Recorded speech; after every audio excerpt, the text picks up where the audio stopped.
members, I have an announcement to make. Honourable members, I'm pleased to inform the House that Mrs. Bibi Safina Lotan has been appointed Clerk of the National Assembly on contract with effect from Friday, 6 June 2025. Mrs. Lotan served as Clerk of this National Assembly as from the 3rd of March 2014. After 22 years of committed and valuable service to the National Assembly, Mrs. Lotan chose for personal reasons to conclude her career on the 1st of May 2023, earlier than expected, leaving behind a legacy of dedication and professionalism. She was recently appointed as my advisor on 30th January 2025 and has helped me immensely at the beginning of my speakership. I'm sure that I will be able to count on her again in her new post as clerk. On behalf of all honourable members and the staff of the National Assembly, and in my own name, I extend my heartfelt congratulations to Mrs. Lotan on her appointment as clerk of the National Assembly, and I wish her every success in her new responsibilities. I thank you.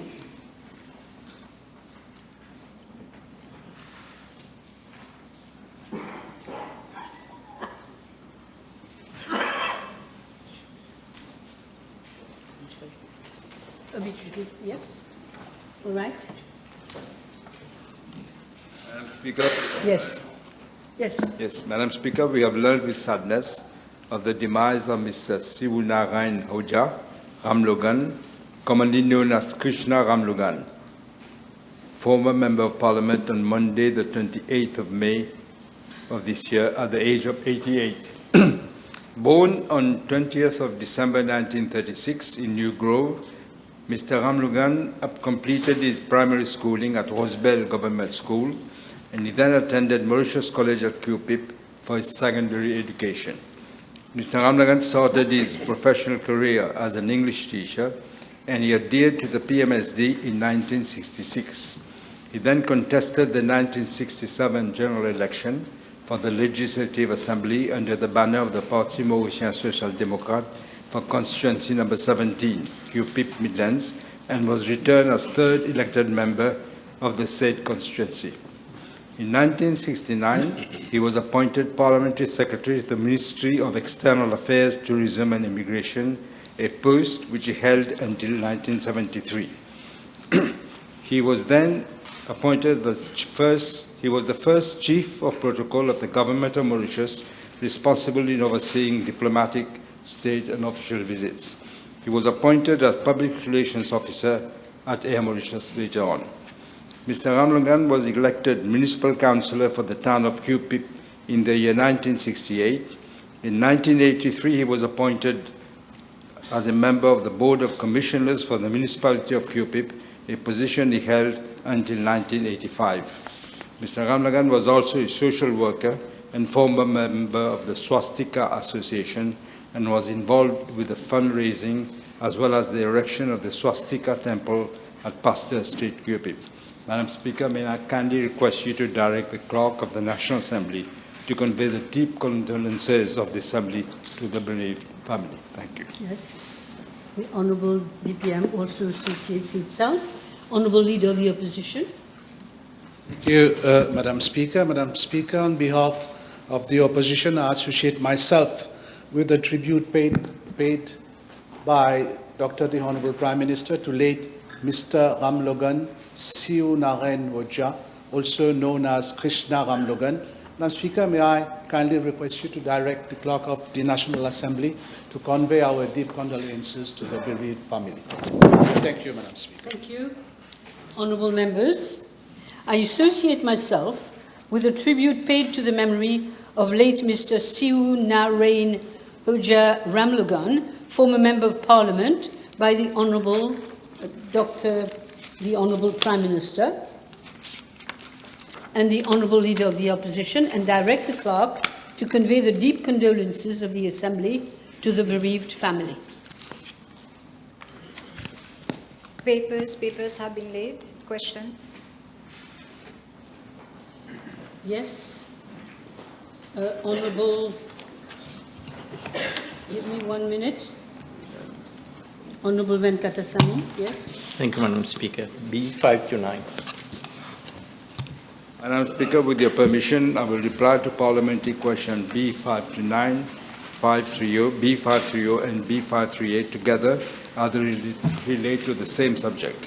I am informed by the Commissioner of Police that all police stations, including that of Moka, Saint-Pierre and Quartier Militaire, are equipped with essential IT equipment such as personal computers for the use of the crime occurrence tracking system and terminals for the access of the criminal attribute database and footages of Safe City and CCTV systems. With regards to personal computers, they are replaced and upgraded as and when required. An average of 200 new PC units are procured each year to support and replace hardware across the police service. The crime occurrence tracking system, which is a digital platform connecting all police stations to the main server at the police headquarters, is used for the management and tracking of complaints and declarations from initial reporting to final case disposal. It has been operational since 2011. Madam Speaker, I am informed that while the system has been announced, it has never been upgraded. The police have initiated action to replace the COTS entirely with a modern, high-performance case management system, and it is expected that this system will be compatible with the latest technologies of faster processing, user-friendliness, and higher storage capacity. The Central Informatics Bureau is working closely with the police on this project and has advised that the services of a special consultant be retained. This process is underway. In regards to the access to the criminal attribute database in the police stations, I'm informed that it has not been upgraded since its implementation in 1999. An amount of 43 million rupees has been provided in the budget for this financial year for a fully integrated modernized system, which will include a new version of the CADB that can handle criminal records and identify verification using biometric data. The tenders will be launched by the end of August of this year and is expected to be operational within the next 2 years. Madam Speaker, with regard to the IT infrastructure for CCTV and the Safe City systems, both are on lease agreement with Brinks Limited and Mauritius Telecom, respectively, which caters for the maintenance and software and hardware upgrade as well. The technological upgrade for the CCTV cameras are presently being undertaken by Brinks Limited. As for the Safe City camera systems, according to the lease agreement, a technology refresh is due in December 2025. Madam Speaker, this is the legacy left by the previous government. Outdated systems, under-equipped stations, and a police force left behind in the digital age. We are now moving from a decade of neglect to an era of progress and reform. As clearly stated in the government program 2025-2029, digital transformation of Mauritius will be one of the major reforms to be undertaken. In this respect, as announced in the budget speech, we are coming shortly with a Cybersecurity and Cybercrime Act, which will be aligned with international standards. A Cybersecurity Operations Center will be set up based on the UK model. Madam Speaker, government will continue to invest in a police force that is digitally enabled, secure, and ready for the future. This is the kind of bold, forward-looking reform that the police has long needed and my government has pledged to deliver. Thank you. Honourable members, PQ B531, we have received, we've been advised that that PQ has been withdrawn. So I will now call on the Honourable Member for Grand Bay Poudre d'Or. Mr. Bijan. Thank you, Madam Speaker. B532. Madam Speaker, I'm informed by the Commissioner of Police that the Grand Bay Police Station covers an area of 11 square kilometers and some 20,000 inhabitants. The surrounding areas of Sans-Souci, Anse-Larrey, Petit Paquet, Saint-François, Caledine, Petit Camp, Melville, and Camp-la-Serpe, amongst others, fall under the jurisdiction of Grand Gobe Police Station. In regard to Part A of the question, I'm informed that 51 police officers in the following ranks are posted at Grand Gobe Police Station. 1 Chief Inspector, 2 Inspectors, 1 Sub-Inspector, 15 Police Sergeants, 2 Women Police Sergeants, 20 Police Constables, and 10 Women Police Constables. Furthermore, the Grand Gobe Police Station is supported in the exercise of its functions by other units and branches of the police, such as the Goodland Central Investigation Division, the Northern Division Supporting Unit, the Field Intelligence Unit, the Anti-Drug and Smuggling Unit based at Pododo, the Emergency Response Service, the National Coast Guard at Grand Gobe, the Police de l'Environnement of Trobiche, and the Traffic Police. In regards to Part B1 of the question, I'm informed that 2 police vans are allocated to Grand Gobe Police Station. In regards to Part B2, the 454 contraventions have been established in the year 2024 and 332 during the period from January 2025 to 11th of June 2025. All the contraventions were related to road traffic offences except one established in 2024 was the offence of noise pollution causing nuisance. Thank you. Yes, all right. Thank you, Madam Speaker. Allow me to mention that many repeated concerns. Question, not statements. Okay. Question? Yes. Thank you, Madam Speaker. So, I have been made aware that can the Honourable Prime Minister inform the House whether additional measures will be planned to address issues of law and order in regions of Grand Gobe? Thank you. Yes, in fact, we are doing, the Commissioner of Police is looking at all the police stations across the island to see what can be done. And I should have added that he's also doing a special crackdown operation to be carried out because of the noise pollution caused by motorcycles with inefficient silencers and drivers operating motor vehicles under the influence of alcohol or illicit drugs, and music from bungalows and guest houses on the public beaches. That's all right. Yes, the Honourable First Member for Port Piece North and Mortain Long. Thank you, Madam. B533, thank you. Madam Speaker, I'm informed by the Commissioner of Police that on 27th of August 2024, at 1600 hours, the then Ministry of Arts and Cultural Heritage had organized a ceremony at Côte for the handing over of lease agreements of plots of state land to the Hindi-speaking Union, the Urdu-speaking Union, and the Mauritius Tamil Cultural Center Trust. It should be recalled that the ceremony was taking place at a time of high tension in the wake of the unilateral decision of the then government to retrieve the land that was originally leased to the Mauritius Tamil Cultural Center Trust, located at Rodrigues Triangle. This was done with the deliberate purpose of transferring the said land in favor of a company belonging to Mr. Nandan Gopi Group to enable it to expand its business at Rodrigues Triangle for the setting up of a luxury retirement village. This was interpreted as a supreme insult by the Tamil community. On the 27th of August, after around 1550 hours, 7 persons in total conformity with the legislation pertaining to public gathering were demonstrating at some distance from that location where the ceremony was taking place. Police arrested 4 of the 7 demonstrators for the offense of rogue and vagabond. 3 of the demonstrators, namely Mr. MG, Mr. DK, and Mr. DJ, were brutally pulled from where they were standing and were brought to the Mocha Central CID office. 1, Mr. HN, was dragged by force and brutalized by police in civil clothes. He was hurt and he was thrust on the ground. He was thereafter pushed violently into a police vehicle, and while with the police taking no consideration at all of his protest to the fact that he had already been hurt.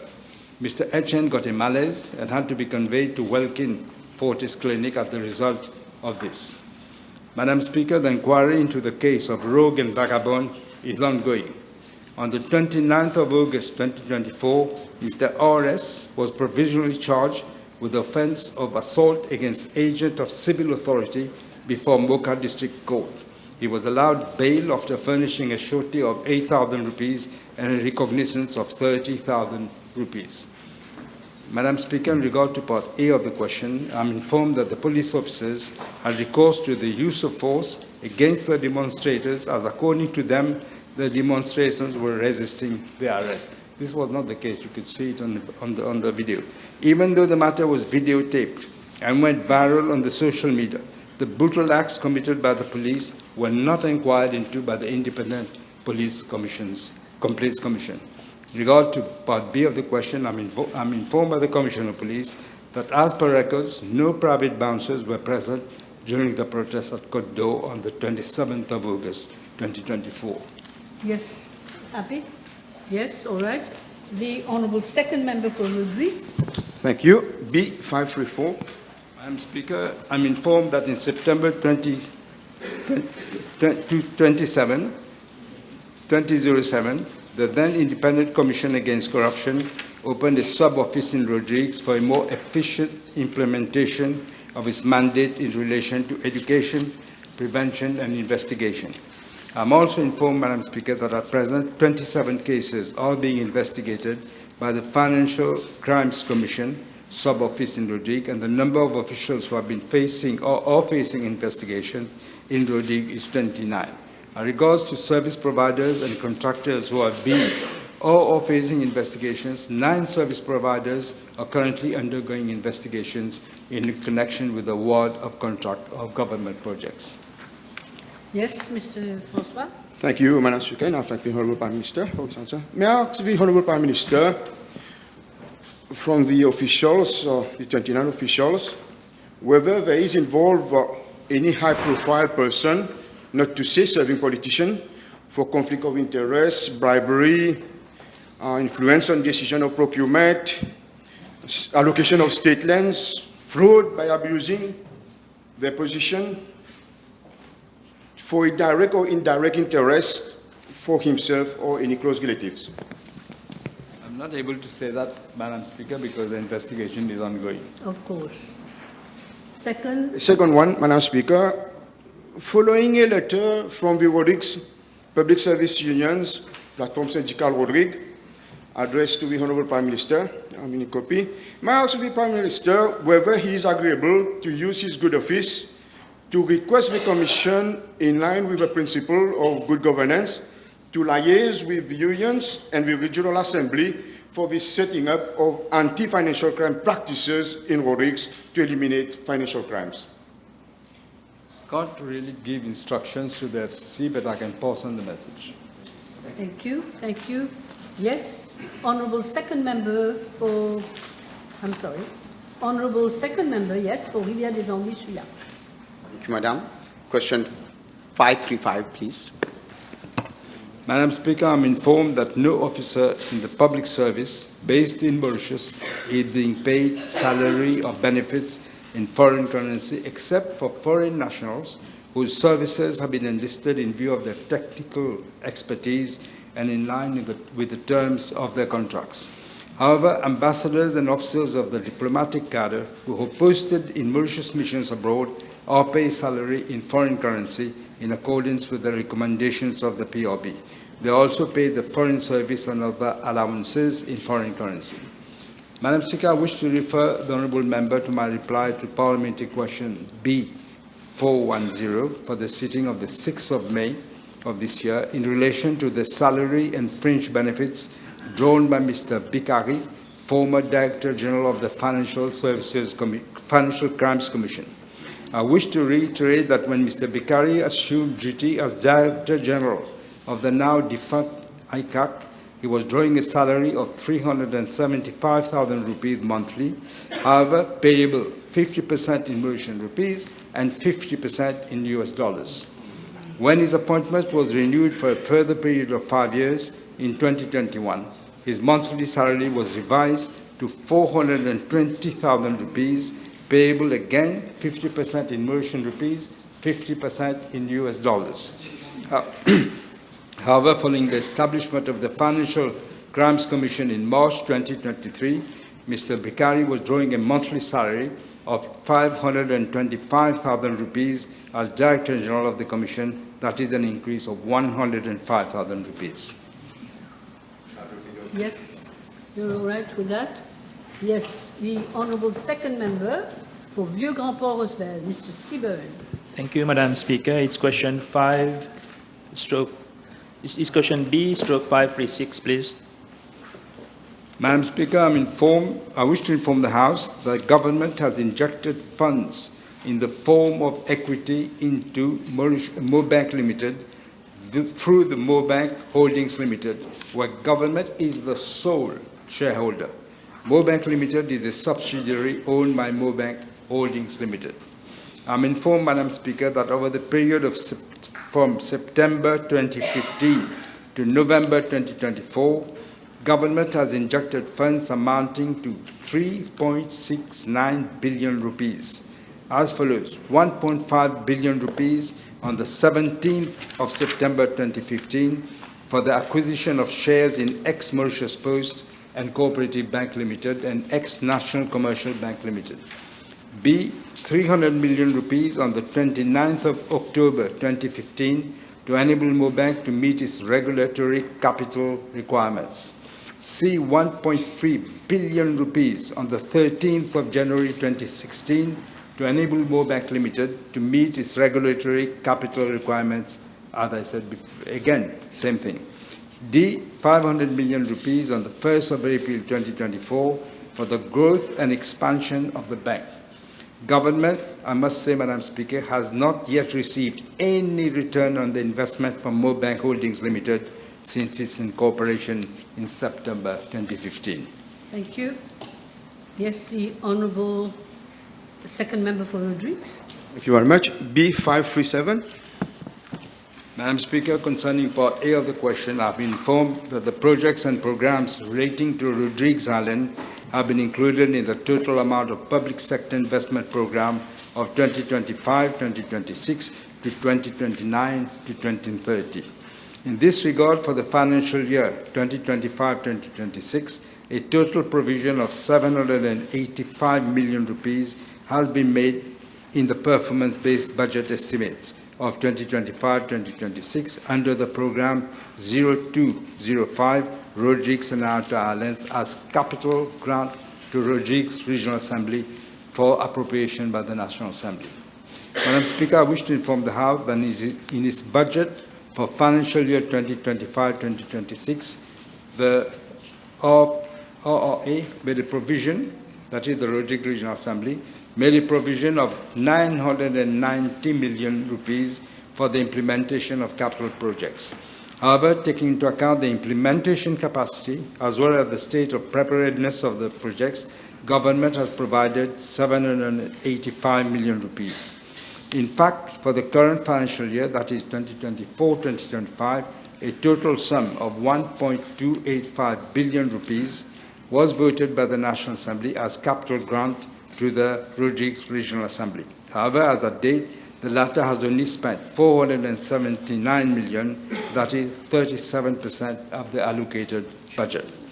As regards to Part B of the question, following discussions at technical level, a total sum of 5,605 million rupees was initially agreed between the Minister of Finance and the RRA for the financial year of 2025-2026 as follows: 4.82 billion for recurrent expenditure and 785 million for capital expenditure. However, on the 10th of April of 2025, the Rodrigues Regional Assembly presented a budget of 6 billion 86 million rupees in the Regional Assembly, of which 5 billion and 96 million rupees was for the recurrent expenditure and 990 million for capital expenditure. On the 18th of April of this year, government considered the proposals and has agreed to increase the provision for recurrent expenditure by 180 million to 5 billion rupees, while the sum for capital expenditure has been maintained at 785 billion rupees. The Rodrigues Regional Assembly has already been informed of the budget allocation agreement by government for financial year 2025-2026, and the Rodrigues Regional Assembly will amend its budget accordingly. Madam Speaker, I wish to inform the House that in addition to the 785 million rupees provided as capital grant for the financial year 2025-2026, an amount of around 1.6 billion has also been included in budget for the various other projects. These include 1 billion rupees for the construction of the new runway at Plancorai and 340 million for water-related projects, as well as 60 million for drain projects in Rodrigues. I'm sure you can come back on all this during the debate. I will proceed with the next question, therefore. We don't have much time left. The Honourable third member, no, I'm sorry, the Honourable, I think we've done 538 already, so the Honourable second member for Rivière-des-Anguilles, Souillac. Merci, Madame. Question B539, s'il vous plaît. Madam Speaker, I thank the Honourable Member for asking this question. In fact, NG & Company Limited is owned by Nandan Gopi and Vinash Gopi, who were very, very close to the previous Prime Minister. On the basis of information gathered, NG & Company Limited was awarded the following contracts. One, a contract awarded by the NSDC Limited on the 29th of April 2015 for the construction of 73 low-cost housing units and associated infrastructural works and 13 service plots at Petit Bel-Air. The initial amount of the contract was estimated at 88 million rupees. However, a final payment of 110 million rupees was made to NG & Company Limited to cater for variation works estimated at 22 million rupees. I wish to inform the House that NG & Company Limited had subcontracted the entire work to Pi Big Construction Limited for an amount of 76 million rupees. Hence, NG & Company Limited pocketed the difference, that is an amount of 34 million rupees, for a project it acted only as a middleman. This is clearly in violation of the condition of the contract. Two, another contract awarded by NSDC Limited on the 29th of September 2016 for the construction of 50 housing units and associated infrastructural works at Souillac for a sum of 82 million rupees. On the 29th of December 2017, the Ministry of Health and Wellness, after an international bidding exercise, awarded the contract for the construction of the new ENT hospital at Vakwa to a joint venture led by Rama Civil, India Corporation, PVT Limited, and NG & Company Limited for a sum of 926.2 million rupees. 4, NG & Company Limited was awarded on the 22nd of May 2023 through direct procurement a contract for the design and construction of 800 housing units for a total amount of 2.2 billion rupees by the National Social Living Development Limited. However, on the 3rd of July 2023, NSLD terminated the contract due to failure by the latter to comply with the terms of the letter of acceptance and the conditions of contract. I'm informed that NG & Company Limited, in fact, wanted to subcontract the work again to other companies as it did in the previous projects. In addition, Madam Speaker, I must point out that NG & Company Limited has benefited from various other largesse. These include a sum of 550 million rupees from the MIC for the construction of the luxury retirement village known as Royal Green. It is worth pointing out that MIC was supposed to support systemically large, important, and viable corporations or companies incorporated in Mauritius which are financially distressed as a result of the COVID-19 pandemic. Second, a 3-acre plot of land in Eben through Landscope, following which it contracted a loan of 600 million rupees from the SBM for a building project on a plot of land retrieved from Mauritius Post Limited, which was the lessee. 3, at its 7 Exchange Square building in Eben, SBM, the very bank that lent money to NG & Company Limited, acquired several floors and 50 attached parking slots for 283.5 million rupees. Fourth, there was the same building, 7 Exchange Square. The EDB signed a lease agreement on the 9th of August 2019 for 5,000 square meters of office space and 130 parking slots. On the 30th of May 2024, the EDB signed a second lease agreement for an additional office space of 170 square meters at the ground floor of the same building and also 2 additional parking slots.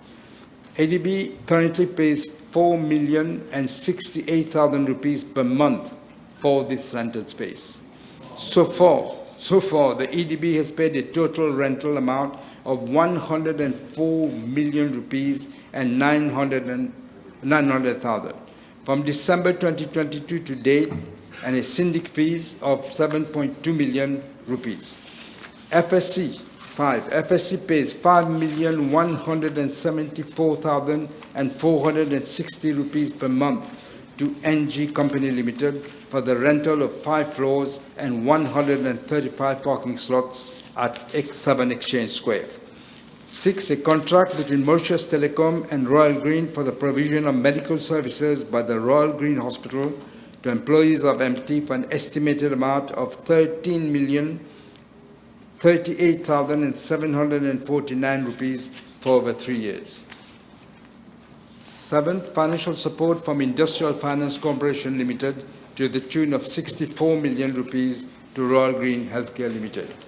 8th, Mauritius Post Authority granted a lease of 25 years of a plot of 1 hectare of land in the port area of NG Marine Services, which is part of the NG Group of companies.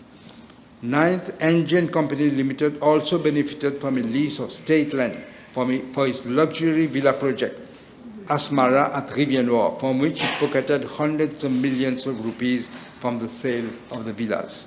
Madam Speaker, the House may also wish to know that on the 15th of April 2024, a decision was taken by the then government to relocate the office of the Financial Crimes Commission on the flimsy excuse of infrastructural defects in the building. This was but a ploy to lease the land to NG Company Limited, which had already benefited from the land retrieved forcibly from the Tamil Cultural Center. This formed part of the strategy of NG Company Limited to expand its domain of the entire Rajwi Triangle with the blessings of the former government.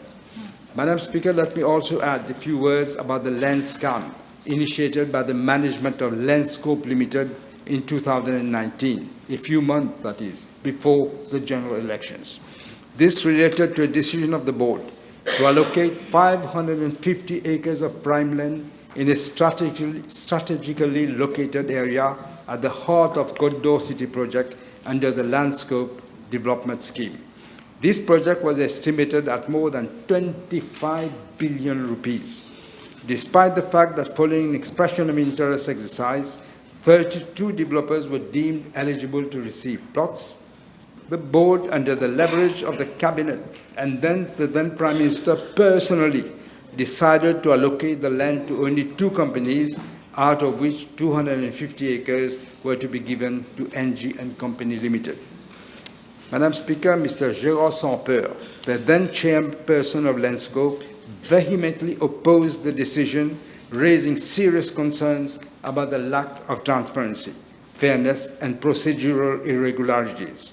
He stood firm despite thinly veiled threats for resisting a recommendation of the cabinet. He insisted that the matter be referred to the State Law Office. Following the advice of the State Law Office, the board had to rescind the contract, the decision, thus aborting what was going to be another scam, probably the scam of the century. Shortly after that, Mr. Sampeur resigned as chairperson of the board and as principal advisor to the then Prime Minister. Madam Speaker, the House will recall that just before the general election last year, a strategic plot of land in the area of Anse-Larrey Beach was allocated to Luxury Suisse Limited, another entity owned by NG Company Limited. In view of the major public outcry that followed, he had no choice but to abandon the project. Madam Speaker, if we compute the total figures NG Company Limited has so far benefited, it is around 2 billion rupees for various projects, around 205 million rupees for rental of office space to government entities, and around 1.25 billion rupees as direct financial support from SBM Limited, the MIC, and the Industrial Finance Corporation Limited. It should be pointed out, Madam Speaker, that Mr. Vinesh Gopi chaired several bodies, including the Tourism Authority, the Mauritius Multi-Sports Infrastructure, the Drains Infrastructure Construction, among others.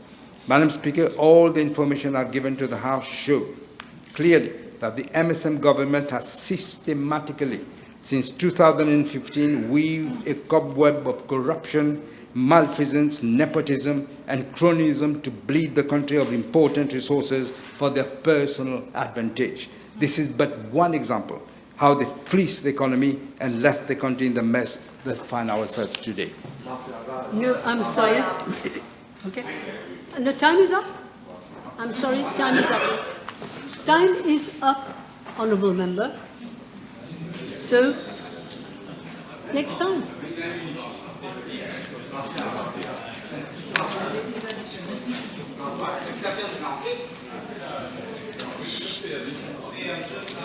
Okay, honourable members, the table has been advised that PQB 540, which was coming just after, has been withdrawn. So we now move to questions addressed to honourable ministers. I'm sorry, Honourable Jaman, but I have to respect. Time is up. You will come back. You're still young. I just wanted to know an inquiry, full inquiry will be in the table. You don't have the floor.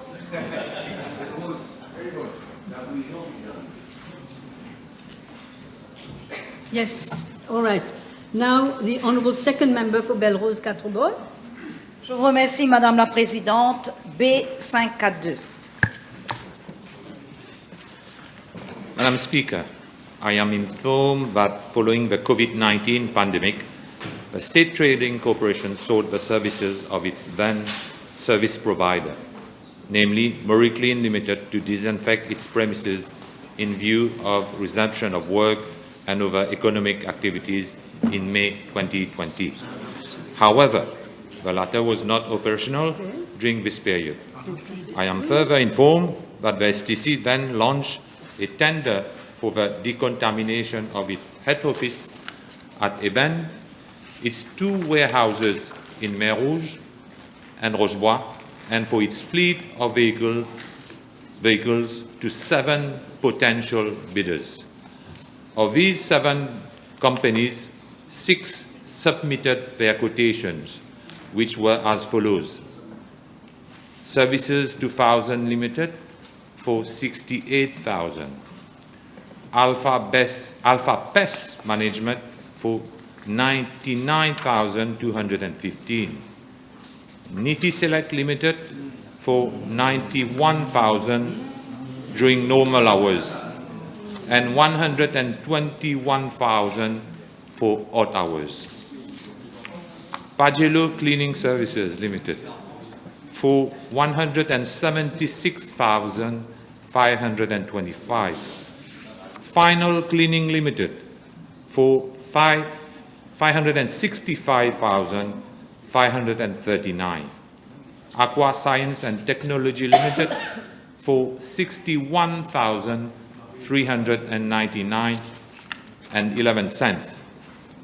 Based on the evaluation exercise carried out by the STC, the contract was awarded to Niti Select Limited, which was found by the STC to be the lowest substantially responsive bidder for the price of 121,000 rupees. Madam Speaker, I am also informed that in June 2020, the STC carried out a second decontamination exercise in one of its warehouses and its vehicles. The STC availed itself of the services of Niti Select directly on the same terms and conditions as the first contract for a total value of 85,000 rupees. I am further informed by the STC that based on the certification of the Health and Safety Officer of the STC, that the decontamination exercise were successfully carried out in his presence for a total cost of $206,000 for the disinfection carried out by Niti Select Limited at the STC post-COVID was paid to the contractor. Yes. Supplementary. Je vous remercie, Madame la Présidente. Can the Minister inform the House whether he is aware that the manual workers of the STC are claiming that they did the cleaning and they were promised to get paid, and unfortunately they did not get any remuneration for the cleaning which they did at the STC head office building at Eben, STC warehouse at Mer Rouge, and STC warehouse at Rochebois. Thank you. Yes, Minister. Madam Speaker, I have also heard the same version. However, the management of the STC is insisting that the disinfection was carried out by the employees of Niti Select. On the other hand, the manual workers at the STC are claiming that they did the job without any remuneration which was promised by the then management of the STC. The STC, however, confirmed that the maintenance section and a few handy workers actually carried out the following: internal and external cleanings at the STC head office, internal and external cleanings at Shed A and Rochebois warehouses. Madam Speaker, I will request the board of the STC to do an investigation, and the matter will be referred to the FCC if need be. Yes. Thank you. Yes, Honourable German. Thank you, Madam Speaker. Can I know from the Honourable Minister the date of incorporation of the company, nature of business, and also the date contract was awarded? Madam Speaker, I have the information from the Registrar of Companies. The date incorporated was 21st of April 2020. The name of the company, Niti Select Limited. The category is domestic. The status is live under winding up process. And the contract was awarded on the next month, which was in May 2020. After incorporation, you mean? Next month after incorporation? Yes. Yes? Je vous remercie, Madame la Présidente. Can the Minister inform the House who is the General Manager and the shareholders of Niti Select Limited? Thank you.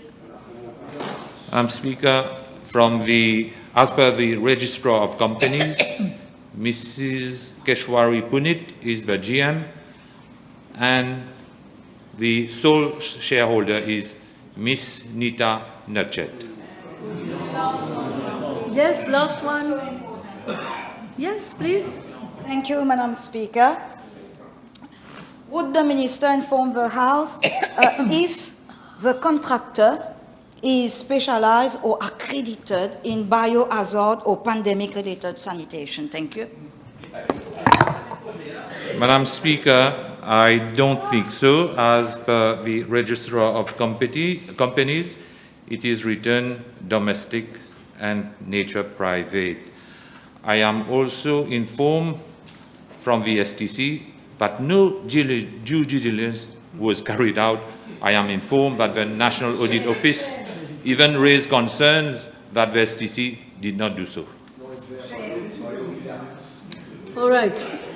Honourable members, the table has been informed that PQB 543 has been withdrawn. So now we move to the second member for Quartier Militaire and Moka, Dr. Tanu. Thank you, Madam Speaker. Question B544, please.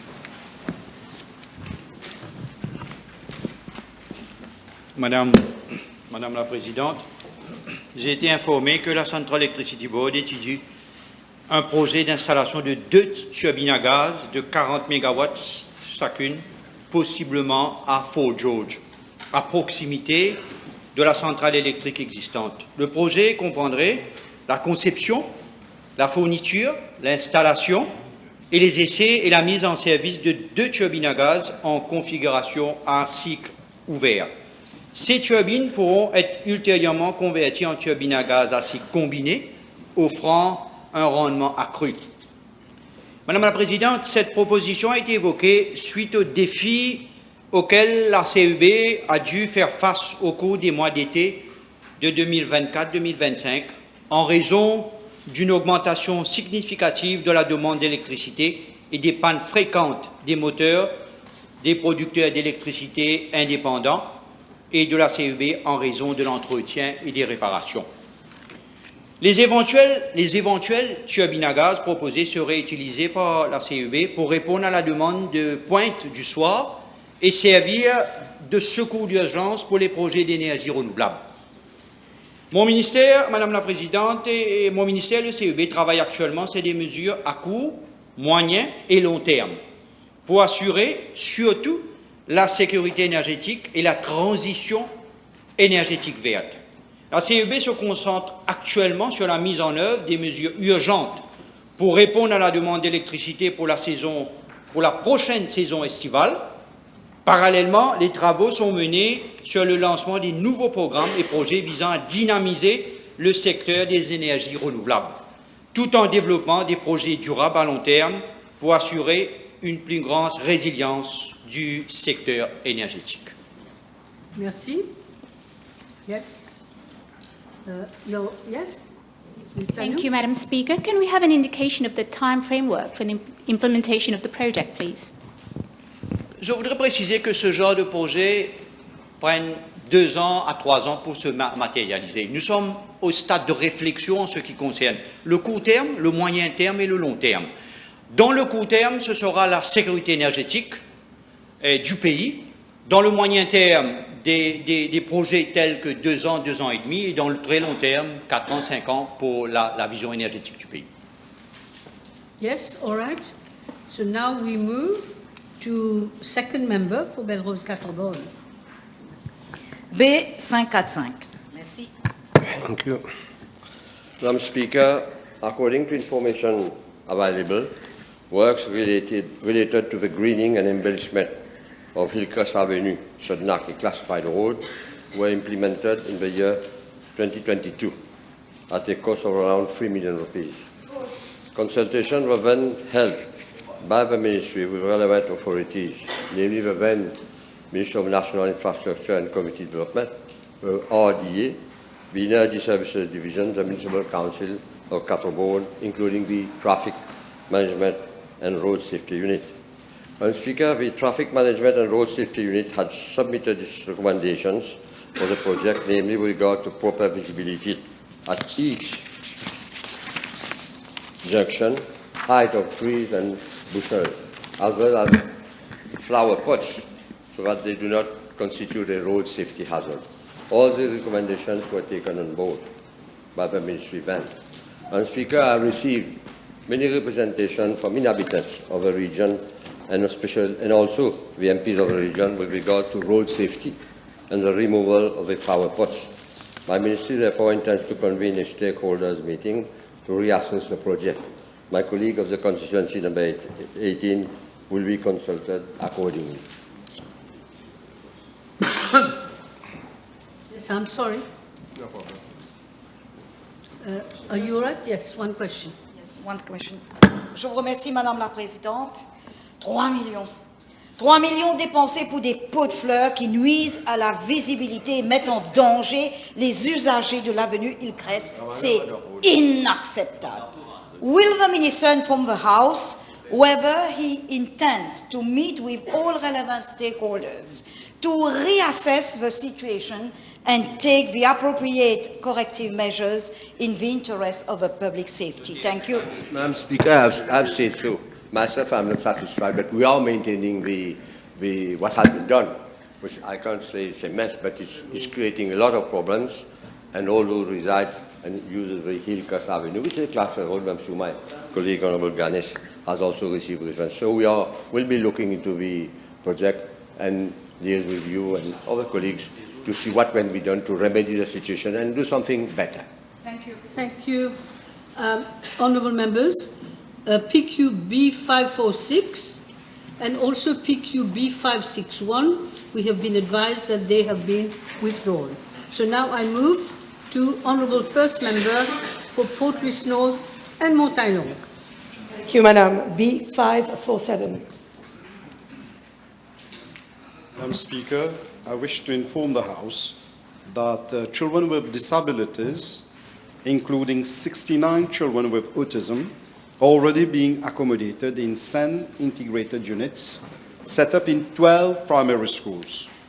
These 12 10 integrated units are headed by trained educators to cater for learners with autism and have dedicated classrooms with the following facilities: 1, therapy services; 2, hot meals; 3, use of tablets; 4, transport facilities. Free transport facilities by bus is provided to the learners, and a refund system for bus fare for accompanying parents is provided by the Ministry of Social Integration, Social Security, and National Solidarity. And 5th, support of teacher assistants and carers. Activities such as Music Day, Sports Day, educational outings are also organized for these learners. Moreover, there are also around 30 learners with autism who are accommodated in the inclusive setup in the mainstream primary schools. These learners are also provided with the support of teacher assistants and carers and benefit from all extracurricular activities at the level of the schools. In addition, all learners with autism in both SEN integrated units and in the mainstream primary schools attend therapy services at the 7 special education needs resource development centers and the 3 special education needs resource development units, as scheduled by the allied professionals. Transport facilities are provided to them accordingly. Madam Speaker, I wish to highlight that in budget 2025-2026, my ministry has been allocated funds to a tune of 8 million rupees for the upgrading of existing 7 special education needs resource development centers and the setting up of 5 additional special education needs resource development units and 10 integrated units in primary schools. All necessary facilities will be extended to these units. My ministry will start the necessary procedures for the setting up and upgrading of these new units. Thank you. You happy, Ms. Sababati? Yes. Honourable second member for Vieux-Grand-Port. Thank you, Madam Speaker. It's question B/548, please. Thank you very much, Honourable Member. Madam Speaker, I wish to apprise the House that according to the MCI Act, a small planter is defined as a planter cultivating cane of an extent of less than 10 hectares. With regards to Part A of the question, I'm informed by the Sugar Insurance Fund Board that in 2014, there were 14,807 small sugarcane planters registered, and they harvested 863,113 tons of sugarcane, which produced 65,759 tons of sugar. With regards to Part B of the question, I'm informed that there were 8,037 small planters registered in 2024, and they harvested 396,405 tons of sugarcane, which produced 30,273 tons of sugar. It is evident from the above-mentioned figures that 6,770 small sugarcane planters have abandoned their fields. That is a decrease of 46%, which has resulted in a decrease of 54% in the sugarcane harvested and sugar produced. Madam Speaker, the production of sugar has drastically fallen during these 10 years, not only due to natural calamities and loss of market share, but also to the fall in the price of sugar that have driven many small planters to abandon the land.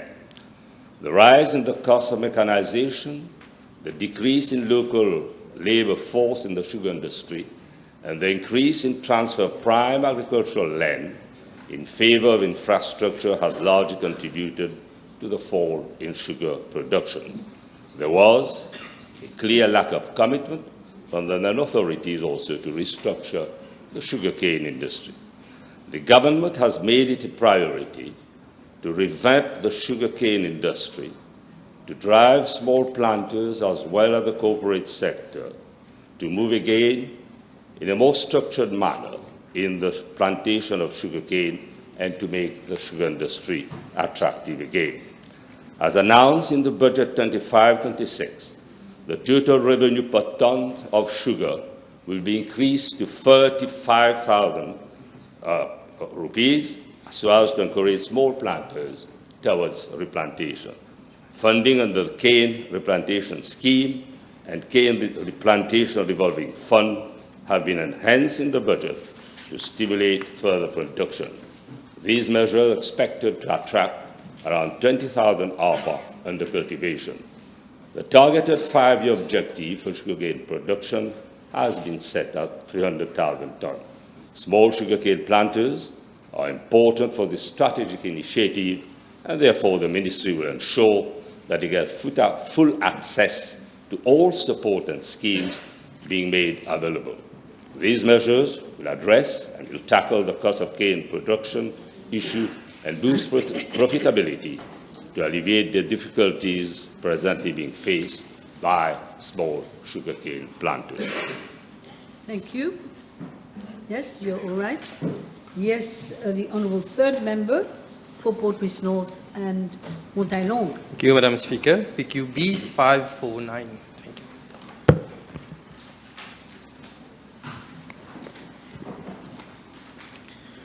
Madam Speaker, with regard to Part A of the question, I'm informed by the Local Government Service Commission, that is the LGSC, that since December 2014 to date, 10 chief executives and 11 deputy chief executives have been appointed. The list of the chief executive and deputy chief executive who have been appointed are being tabled.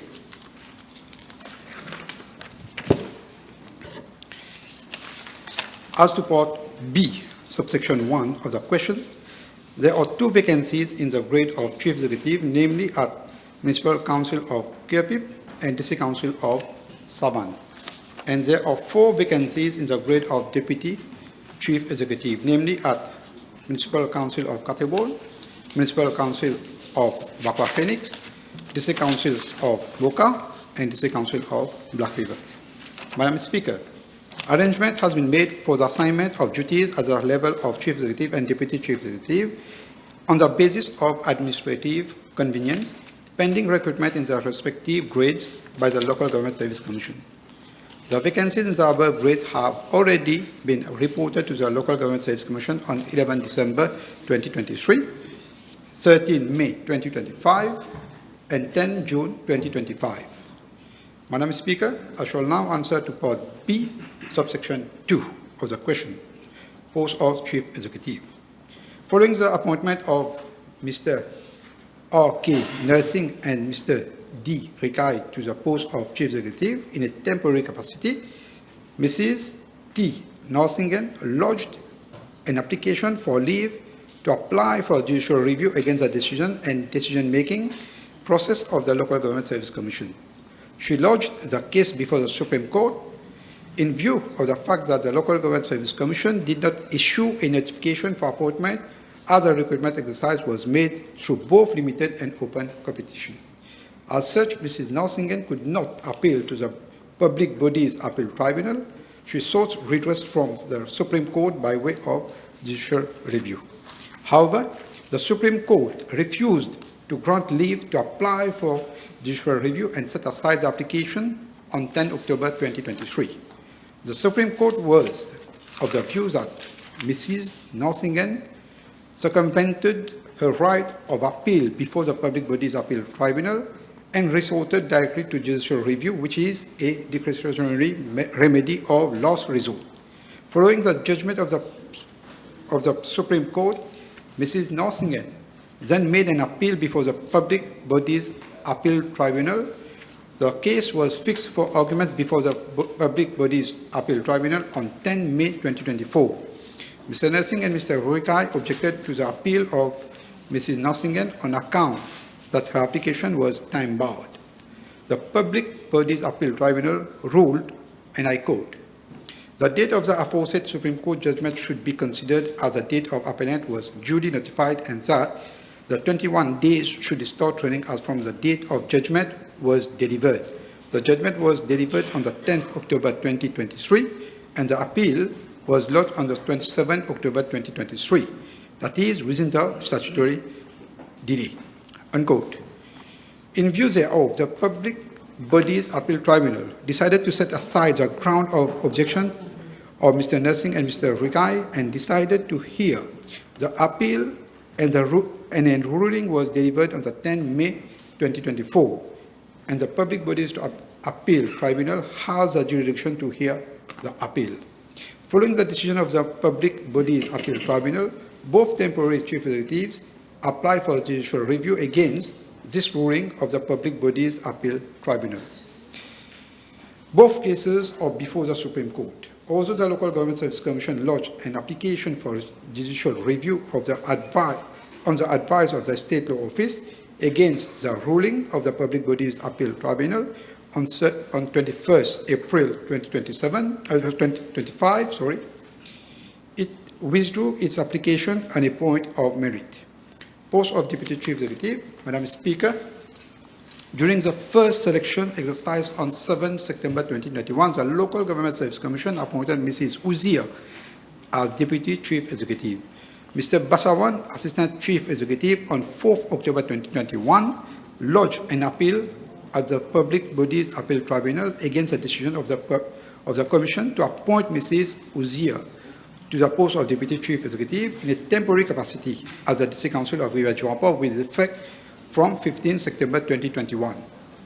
In its determination dated on 10 March 2023, the Tribunal had quashed the decision of the Commission in appointing the correspondent to the post of Deputy Chief Executive and remitted back the matter to this office in accordance with Section 8, Part 4, Subsection B of the Public Bodies Appeal Tribunal Act 2008.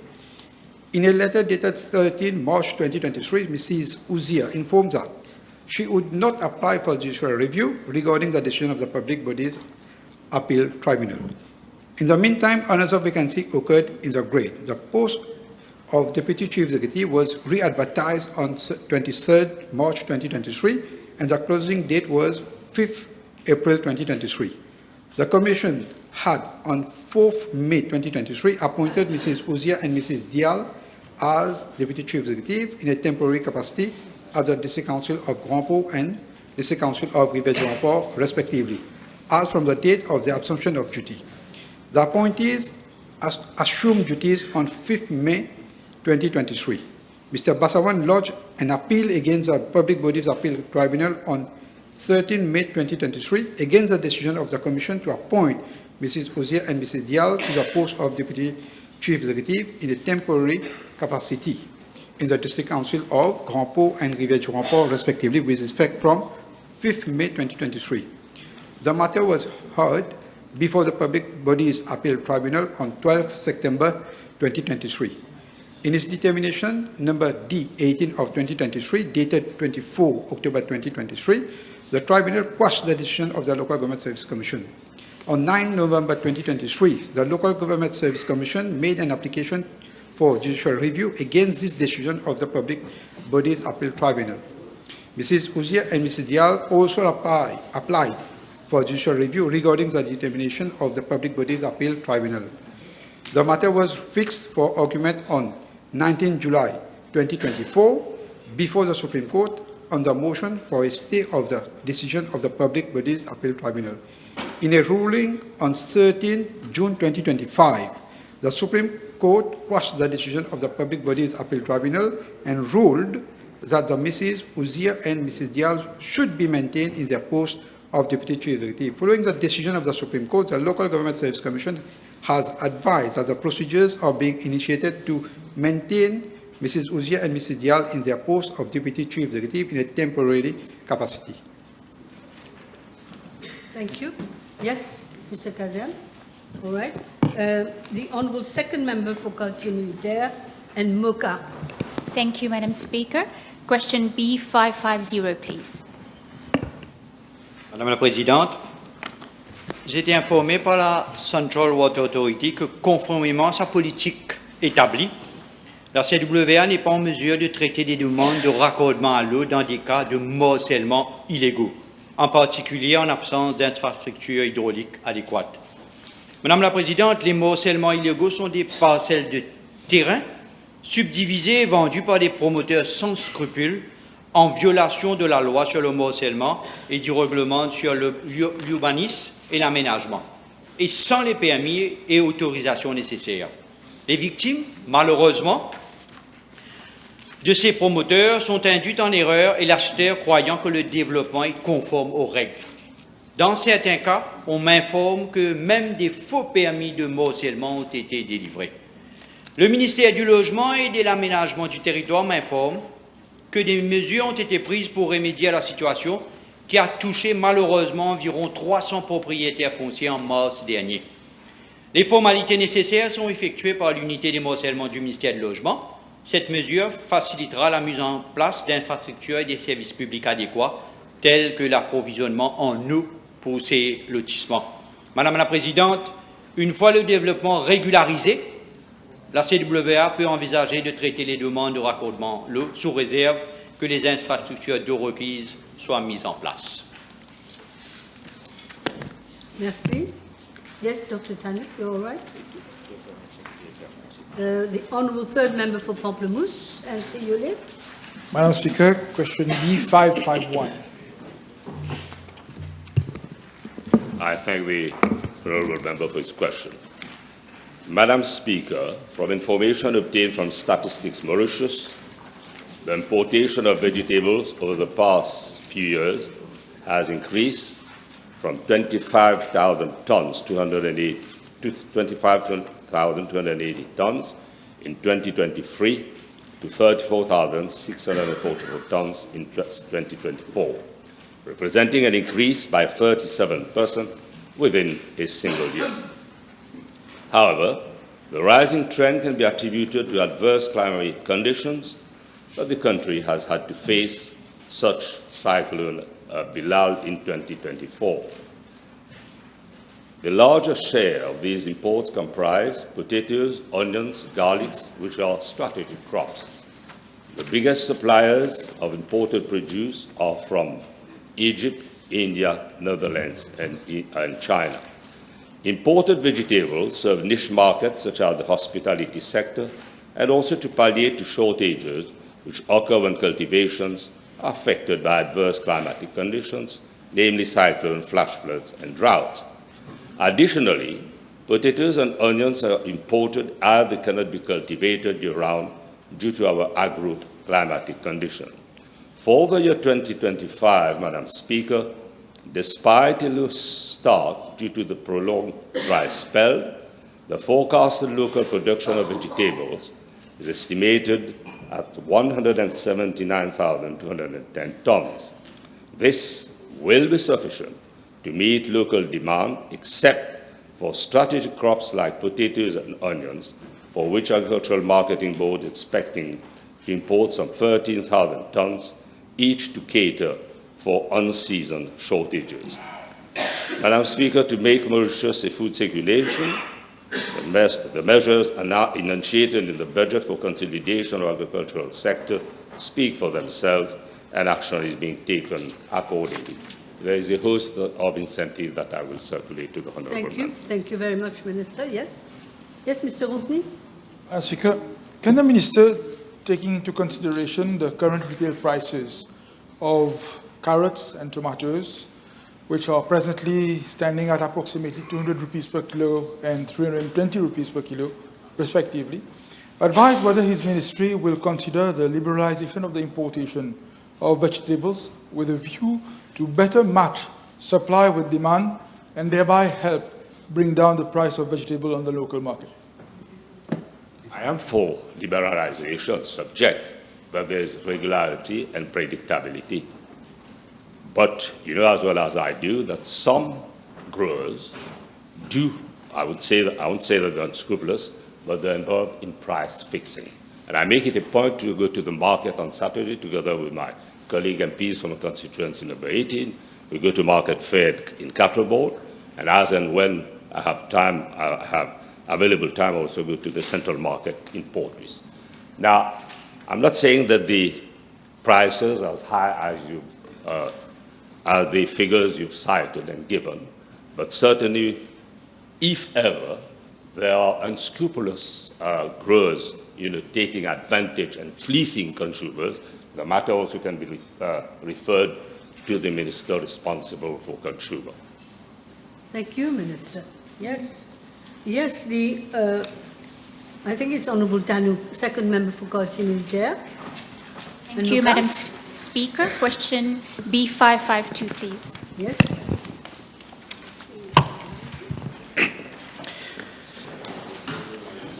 Madam Speaker, I am informed that the Cleaning Enterprises Employees Remuneration Regulation 2029, made under Section 93 of the Employment Relations Act of 2008, do not contain any provision prescribing minimum qualification for the post of cleaners. Presently, each cleaning company is free to set its own minimum qualification when recruiting cleaners.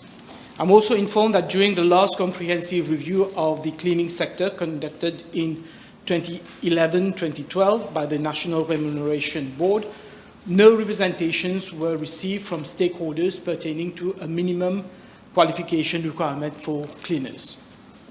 As regards the public sector, the qualification requirements for employees engaged in cleaning activities are as follows. General workers should be literate. Handy workers should hold a certificate of primary education, now Primary School Achievement Certificate, PESAC, and office auxiliaries should possess the Cambridge School Certificate or equivalent. Should a representation be made for the provision of a minimum requirement for cleaners in the Cleaning Enterprises Employees Remuneration Regulation 2019, consideration will be given thereto. That's fine. Now I am advised. Okay. The next one is first member for Port-Louis North. Merci. B553. Madam Speaker, the Sugar Industry Labour Welfare Fund, SILF, is responsible for community centres. Social welfare centres fall under the purview of the Social Welfare Division of my ministry. Madam Speaker, with your permission, I would provide my reply in connection with community centres. I am informed that there is a total number of 138 community centres across the island. With regard to Part B of the question, the Sugar Industry Labour Welfare Fund Act does not provide for committees to manage the community centres. However, in a spirit of good governance, community development associations, CDAs, are established in community centres and are aligned with the provision of Section 4 of the Government Social Welfare Centres Act of 1961, which regulates the establishment of social welfare committees. Madam Speaker, accordingly, community development associations are established and comprise 1. A community development officer who serves as ex-officio member, and 2. members who are appointed by the minister on the recommendation of the Sugar Industry Labour Welfare Fund. The minister also appoints a chairperson from among the association. Yes.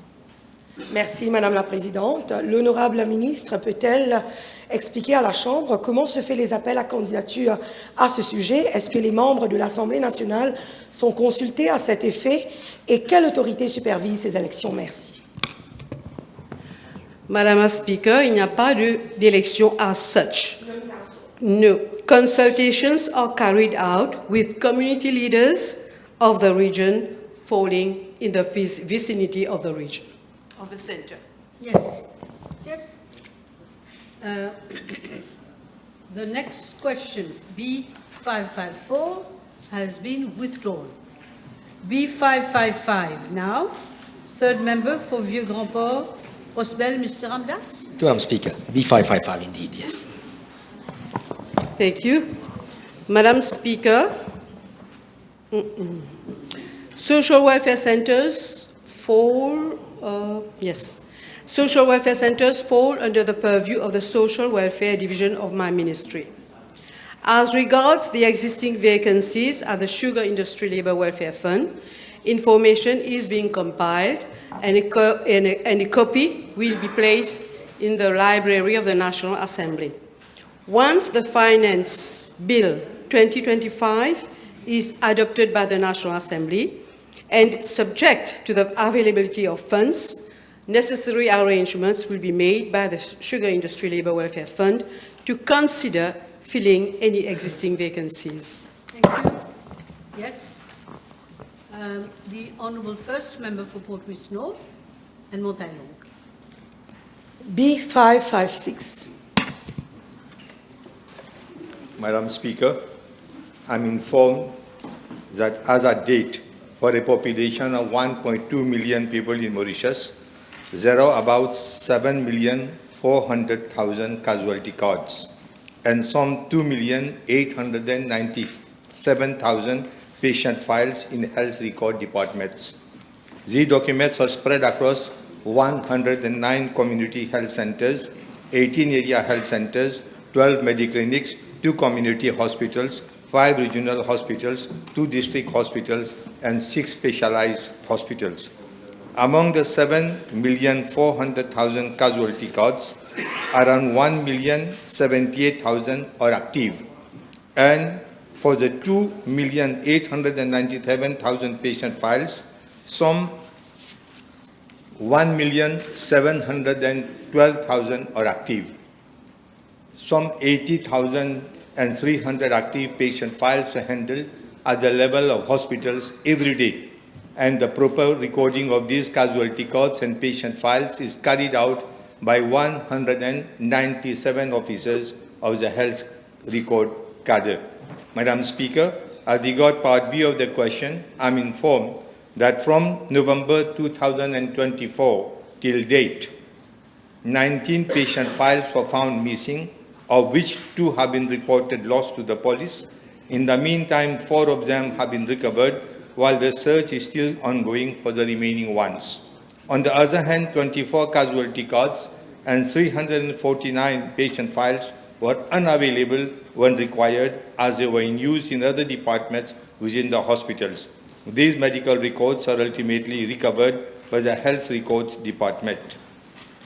Madam Speaker, with regard to Part A1 of the question, I wish to inform the House that all patients whose original file is presently unavailable are provided with appropriate care and treatment on the same day within the least possible delay by resorting to available reports, prescriptions, and temporary files until such time that the main file is found. Despite the huge number of medical records and movement of files within various departments in hospitals and other medical facilities, officers are doing their best to ensure that these files are properly tracked and kept, and the percentage of human error is almost zero. Madam Speaker, concerning Part A2 of the question, the attention of responsible officers is always drawn to be more cautious while manipulating patient medical records. Senior health record officers are required to ensure that their officers are familiar with and strictly adhere to medical record procedures with a view to ensuring that medical records do not go missing. Madam Speaker, as regards Part B of the question, health record staffs are required to report all cases of missing patient files immediately to the supervisors. These are recorded in the register of missing patient file. All hospitals have dedicated experienced officers who deal with missing files until they are available. If ever, after thorough search, a file is not available, those officers are required to report all cases of missing files to the police and to inform headquarters accordingly. Madam Speaker, I am glad to inform the House that Phase 1 of the e-health project will soon be launched at the new hospital at Clerk. In the first phase of the rollout of the project, a patient administration system, PAS, would be implemented as well as a patient portal. The project will subsequently be extended to other regional, district and specialized hospitals and primary health care centers, including mediclinics. Madam Speaker, the implementation of e-health project will will further consolidate one patient, one record concept and will ensure availability of medical patient data in real time. This technological advancement is expected to eliminate challenges associated with lost or misplaced medical files, offering instant access to crucial patient data with a simple click. The adoption of e-health system brings a multitude of transformational change as to how healthcare will be delivered and managed. One of the most immediate and impactful advantages is the elimination of issues related to lost or misplaced medical files. With the e-health system, all medical information will be recorded digitally in a centralized and secure database. This will ensure instant and reliable access to crucial patient data for authorized healthcare providers, regardless of their location or time of the day. This immediate accessibility is vital in emergencies, during consultations, or when the patient moves between different healthcare centers. Madam Speaker, what the previous government had not been able to do in 10 years' time is being accomplished by this government in 8 months. This is what we call real change. Yes. Merci, Madame la Présidente. On parle ici du cœur du mal dans les institutions de santé publique. En attendant le e-health, le ministre a-t-il envisagé une formation du personnel pour éviter ce genre de désagrément? Merci. Madam Speaker, Training. I have already explained that repeatedly they are undergoing training regularly, and I'm repeatedly drawing the attention. But being given that there is a lack of medical officers, I have been mentioning since the very beginning, 1,500 nurses are missing. Record officers we don't have. One record officer on average is dealing with about 50 to 60 files per day. That becomes extremely impossible, and that is the reason why, instead of warning them, threatening them, I'm trying to encourage them, I'm trying to get them all together, because within months we are going to move from one system to a modern system. Thank you, Minister. Yes, Dr. Umia, the expert. So-called. As part of the question to curb the recurrence of pending lost files or missing files, can I ask the Honourable Minister whether he will consider having a dedicated desk at all outpatients department in regional hospital in a temporary basis to assist relatives and patients to retrieve notes until and so forth the e-system become fully available? Thank you. You have already taken words from my mouth. In fact, in my budget speech, this is the proposition I am going to make. Fantastic. You will all get a chance to have a bite at this issue, which is very important. I've got 5 minutes left. You insist on another question? Yes, all right. Madame la Présidente, le ministre peut-il s'assurer que le personnel médical ait une approche humaine et ne refuse pas des soins aux patients, même si on ne retrouve pas son dossier? Merci. J'insiste. Madam Speaker, it's all human. All of us are human beings. At times when they get overloaded, this happens to all of us. So at times it do happens, and in such a case, we can't do otherwise because we are human beings. Thank you, Minister. Thank you. I've got 4 minutes left, so I will try a last question. That would be for third member for Port-Louis North and Montagne.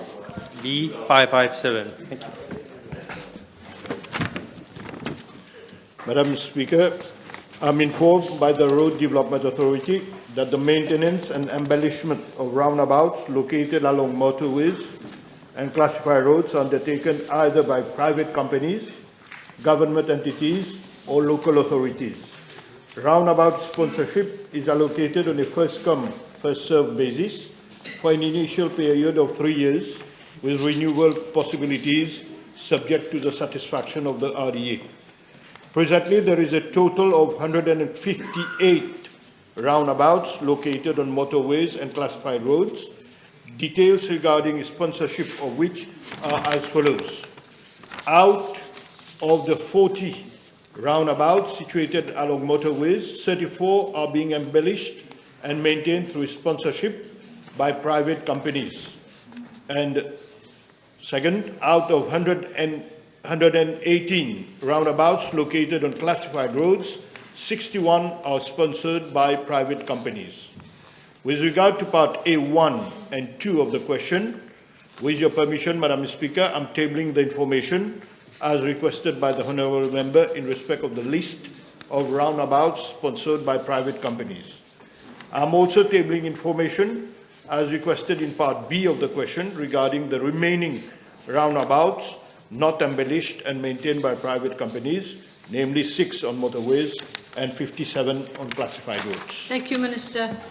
Yes. Maybe I have a last one. The Honourable Second Member for Grand Bay Poudre d'Or, Mr. Bijan.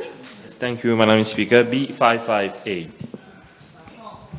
Madame la Présidente, la Central Water Authority m'a informé qu'environ 1,7 km de tuyaux en amiante ciment ont été remplacés dans la région de Lowerville, le long de Bamboo Road, Agowan Street, Farid Lane et Sitana Road. Cependant, les travaux de réfection de la route n'ont pas été réalisés. Madame la Présidente, comme je l'ai expliqué en réponse aux questions précédentes, PQ 152, 219 et 308, la raison du retard de la remise en état de la route dans le cadre de ce projet était due à des irrégularités de procédure dans la gestion du projet. La situation a maintenant été réglée et les autorisations nécessaires ont été obtenues pour procéder aux travaux en cours dans le cadre de ce projet. Je tiens à souligner, Madame la Présidente, que plusieurs kilomètres de route dans différentes régions de l'île sont en mauvais état et nécessitent une réfection suite aux travaux de pose de tuyaux effectués par la CWA. En plus d'avoir volé les tuyaux, bien sûr. Mon ministère examinera les travaux de remise en priorité. Des fonds ont été prévus à cet effet dans ce budget, donc la réflexion des travaux seront faites. Yes. Just one question. You have 1 minute. Thank you, Madam Speaker. To answer as well. Thank you. Can the Honourable Minister confirm to this House whether the inaction by the former government contributed to an excessive amount to repair similar road problems around the island so that the whole population can understand this? Oui, l'honorable membre a parfaitement raison, Madame la Présidente. Si on recommence à parler du 700 millions de roupies du projet Pipe Replacement Programme, avec le projet d'autres projets à 1 milliard de roupies qui a dépassé largement les 1,2 milliard de roupies. Ceci dit, nos routes n'ont pas pu être réasphaltées justement à cause les fonds ont été dilapidés par l'ancien gouvernement, donc enfin volés pour ne pas dire coquins, et cela sera fait dans les semaines à venir. Okay, I have one supplementary. Okay. Madame la Présidente, est-ce que l'honorable ministre peut considérer la possibilité d'avoir un seul contracteur pour la pose des tuyaux et le réasphaltage, parce que souvent il y a un grand décalage entre le remplacement des tuyaux et le réasphaltage, puisqu'il y a 2 contracteurs qui sont concernés et que ça prend beaucoup de temps et que ça cause beaucoup d'inconvénients aux automobilistes. Madame la Présidente, j'apprécie la question de l'honorable membre. Nous sommes en train de revoir tout ce département de procurement, mais bien sûr, il faudra respecter le procurement. Thank you, everybody. I suspend the sitting for 1.5 hours. We're back at 2:30.